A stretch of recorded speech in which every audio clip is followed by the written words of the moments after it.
Hello guys, ഞാൻ വീണ്ടും വന്നിരിക്കുകയാണ്. ഇന്ന് ഞാൻ വന്നിരിക്കുന്നത് ഒരു ഹെൽത്തി ആയിട്ടുള്ള ഒരു ക്യാരറ്റ് ഓംലെറ്റിൻ്റെ റെസിപ്പി ആയിട്ടാണ്.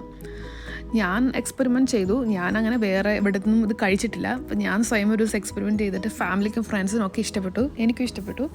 അതാണ് നിങ്ങളോട് ഷെയർ ചെയ്യുന്നത്. ആദ്യമായിട്ട് അതിന് ഒരു ക്യാരറ്റ് വേണം, നന്നായിട്ട് ഗ്രേറ്റ് ചെയ്യണം.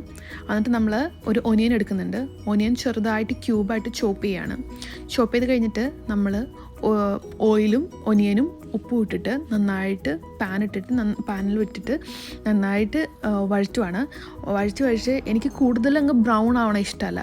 അപ്പോൾ ബ്രൗണും അല്ല മീഡിയം അല്ലാത്ത രീതിയിൽ ഒരു വൈറ്റ് ഒനിയൻ ഒരു കളർ ചേഞ്ച് ആകുമ്പോൾ ഞാൻ ഇതിൻ്റെ അകത്തായിട്ട് പിന്നെ ഇടണതെന്ന് വെച്ചിട്ടുണ്ടെങ്കിൽ പച്ചമുളകാണ്. 2 ഗ്രീൻ ചില്ലി ഇടുന്നുണ്ട്, ചെറുതായിട്ട് കട്ട് ചെയ്തിട്ട്. 4 മുട്ടയാണ് എടുക്കുന്നത്. അതിൽ നിന്ന് 2 മുട്ട മതി എന്ന് വിചാരിച്ചു, പക്ഷേ ഞങ്ങൾക്ക് രണ്ടുപേർക്കും ഭയങ്കര ഇഷ്ടമായതുകൊണ്ട് ഞങ്ങൾ 4 മുട്ട എടുക്കുന്നുണ്ട്. ഇത് നന്നായിട്ട് ഉപ്പിട്ടിട്ട് നന്നായിട്ട് മിക്സ് ചെയ്ത് കൊടുക്കുകയാണ്. മുട്ട നല്ല യെല്ലോ കളറിലായി കഴിഞ്ഞിട്ട് ഞങ്ങൾ സവാള വീണ്ടും നമ്മൾ വഴറ്റി കൊടുക്കുകയാണ്. പച്ചമുളകൊക്കെ ഇട്ടിട്ട് വഴറ്റി വരുമ്പോഴത്തേക്കും നമ്മൾ ഗ്രേറ്റ് ചെയ്ത ക്യാരറ്റാണ് ഇടുന്നത്. നമ്മളിവിടെ വൈറ്റ് ഒനിയനാണ് ഒരെണ്ണം എടുത്തിരിക്കുന്നത് കേട്ടോ.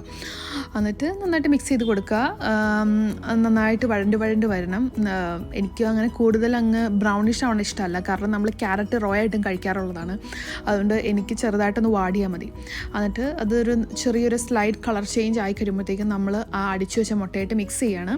മിക്സ് ചെയ്ത് കഴിഞ്ഞിട്ട് അത് നന്നായിട്ട് ഇളക്കി കൊടുക്കണം.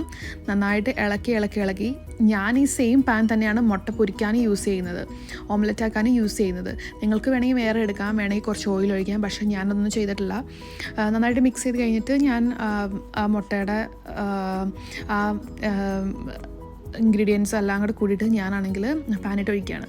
പാനിട്ട് ഒഴിച്ച് കഴിഞ്ഞിട്ട് ഞാൻ ജസ്റ്റ് ഒന്ന് റൗണ്ട് ചെയ്തൊക്കെ കൊടുത്തു.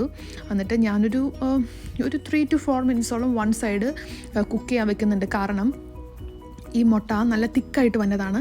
അപ്പോൾ അത്രയും വെച്ചാലാണ് അത് കുക്കാവുള്ളൂ. ഞാൻ ഫ്ലിപ്പ് ചെയ്തു.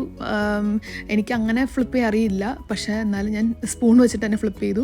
2 സൈഡ് നന്നായിട്ട് വന്നിട്ടുണ്ട്. ഞാൻ ഹൈ ഫ്ലെയിമിൽ തന്നെ ഇട്ടത്. അതുകൊണ്ട് ഞാൻ കട്ട് ചെയ്ത് കൊടുക്കുകയാണ്. ഞങ്ങൾക്ക് രണ്ടുപേർക്കും ഇങ്ങനെ വട്ടത്തിലുള്ള മുട്ട ചിക്കി പൊരിക്കണേക്കാളും ഇഷ്ടം ഇങ്ങനത്തെയാണ്. നല്ല തിക്കിൽ വന്നിട്ടുണ്ട്, നല്ല ടേസ്റ്റാണ്. ഞാൻ ഗ്രീൻ ചില്ലി മാത്രം ഇതിൽ യൂസ് ചെയ്തിട്ടുള്ളൂ. പെപ്പറോ മുളക് പൊടിയോ അങ്ങനെ ഒരു സാധനം ഞങ്ങൾ യൂസ് ചെയ്തിട്ടില്ല. നല്ല ടേസ്റ്റാണ്, നിങ്ങൾ ട്രൈ ചെയ്ത് നോക്കണം. ചോറിൻ്റെ ഒപ്പൊക്കെ നല്ല ടേസ്റ്റാണ്. എല്ലാവർക്കും ഇഷ്ടപ്പെട്ടു. അങ്ങനെ നമ്മൾ മുട്ട പൊരിച്ചു. ക്യാരറ്റ് മുട്ട സക്സസ്ഫുൾ ആയിട്ടുണ്ട്. നിങ്ങളും ട്രൈ ചെയ്ത് നോക്കുക, എല്ലാവർക്കും ഇഷ്ടപ്പെടും. ഇത് ഒരു ക്ലോസ് ആയിട്ടുള്ള ഒരു വീഡിയോ ആണ്.